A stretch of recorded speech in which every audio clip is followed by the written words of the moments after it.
Ce este diferența între religie și credință?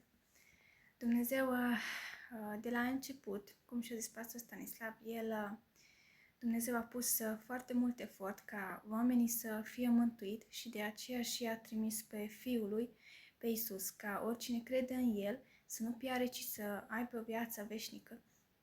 Și de aceea Iisus, când a venit pe pământ, el a avut multe conflicte cu farizei, pentru că pe farizei nu au interesat pe salvarea oamenilor, ci ei doar au făcut niște lucruri, dar nu au ocupat cu voia lui Dumnezeu ca oamenii să fie salvați. Și de aceea și noi trebuie să vedem că ce este scopul nostru.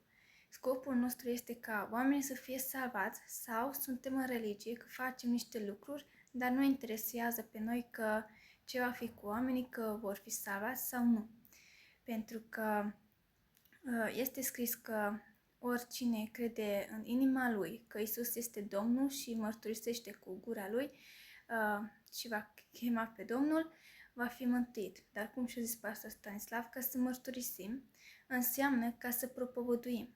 Pentru că Iisus spunea că oricine va are rușine de el și de cuvintele lui în acest neam păcătos și curvar, și Iisus va are rușine de el.